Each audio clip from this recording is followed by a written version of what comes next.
Although the 12 tribes of Israel conquered the nations of Canaan under their new leader Joshua, thereby inheriting the land that flowed with milk and honey, they soon forgot the purpose of their blessings and the one who provided them. Instead of living by the law of Moses, which would have set a standard by which the Gentile nations would be drawn to the God of Israel, they did the very opposite. They copied the habits and worship of the nations they conquered, corrupting their divinely induced virtues with the sensual rites of foreign gods. And they forsook the Lord, the God of their fathers, which brought them out of the land of Egypt, and followed other gods, of the gods of the peoples that were round about them, and bowed themselves down unto them. And they provoked the Lord to anger. And they forsook the Lord, and served Baal, and the Ashtoreth.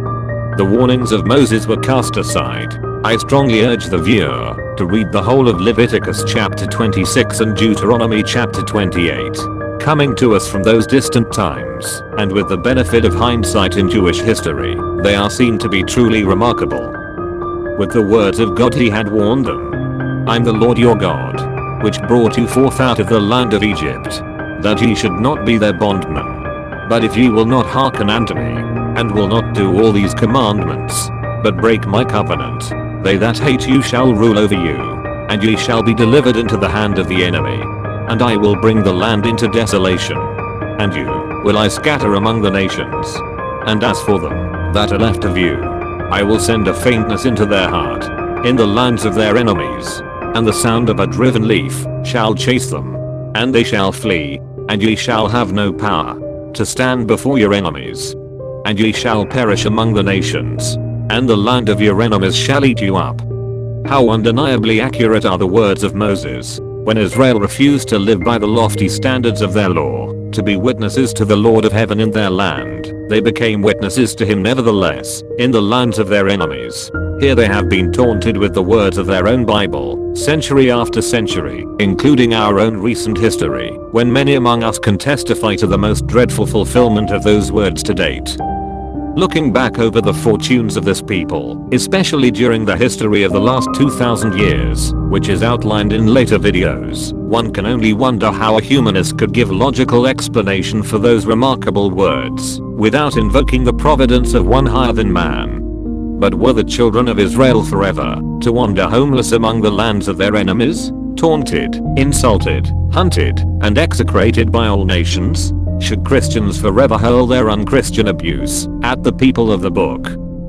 No, the words of Moses go on to relate the end of the story. And they that are left of you shall confess their iniquity, and the iniquity of their fathers, because they have walked contrary unto me. If then their uncircumcised heart be humbled, then will I remember my covenant with Jacob, and also my covenant with Isaac, and also my covenant with Abraham will I remember.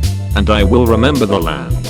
And yet for all that, when they be in the land of their enemies, I will not reject them, neither will I abhor them, to destroy them utterly, and to break my covenant with them. For I am the Lord their God, but I will for their sakes remember the covenant of their ancestors, whom I brought forth out of the land of Egypt, in the sight of the nations, that I might be their God. I am the Lord. But leaving the subject of the restoration of Israel until a consideration of the age of democracy and the 20th century are covered, I continue to briefly review Jewish history. From the time of the conquest of Canaan to the 1st century BC. In doing so we shall begin to put together the pieces of a jigsaw puzzle. When completed, will lead to a conclusion which is popular with neither Gentile nor Jew, but which intimately involves them both, and will shortly become the issues of the times. To the discerning eye, the history of Israel reveals both obvious and subtle features which set the Jewish nation apart. The environment of their beginnings is one of international polytheism, that is the belief in many gods. All kinds of gods abounded when Moses separated the Israelites from their idolatrous surroundings in Egypt, and when they entered the land of Canaan. 40 years later, they were again confronted with a grotesque array of gods. These formed the basis for the degrading behavior and immoral religious rites of the inhabitants, who indulged in idolatrous human sacrifice and other abominations. In stark contrast to this, stands the doctrine of the one true God, creator of heaven and earth, and the revelation of his moral code to Moses, and through him to Israel. With majestic force, this doctrine condenses into those few well-known words recorded by Moses so long ago. Hear, O Israel, the Lord our God is one Lord. Historians, observing these facts, but denying divine revelation, attribute to the Jews themselves the lofty idea of monotheism, the doctrine that there is only one God. It is to the Jewish genius that they credit the ennobling concepts of the law of Moses, which to this day have provided a civilizing influence in the laws of many nations. The most widely read, translated, published and influential book in the world, the Bible, is seen as the product of Jewish intelligence. Indeed, the Jewish author, Moses Hess, in Rome and Jerusalem published in 1862, generally expounded this same thesis. But it is this mistaken view which is responsible for the enigma remaining unsolved, namely, why are the Jews so different? In many ways unique. Why are they so consistently persecuted, yet so persistently surviving? Why are they such brilliant and influential people, yet so hated? As long as the view persists that the Jew himself deserves the credit for monotheism, the law of Moses and the Bible, the enigma will remain. But a dispassionate reading of the Bible will yield a different picture of the Jews.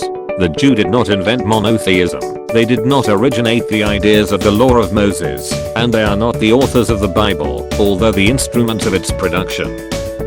Rather, their own Bible presents us with a view of ancient Israel, which is altogether unflattering to the Jews. They are pictured as constantly rebelling against the principles which are now attributed to them. The Bible describes how the children of Israel, with monotonous regularity, departed from the principled and practice of the law of Moses, in favor of the idolatry and evil habits of the other nations. Yet herein lies one of those subtle features of Jewish history, which marks them out as the people of God, for they have been the instruments of preservation of the book which condemns them. Over many centuries they transcribed the law, the Psalms and the prophets, with painstaking care, employing the most rigorous methods humanly possible, in checking and cross-checking the manuscripts to retain their accuracy. Thank you for watching. Subscribe to get notifications of new videos. Like, share and comment below.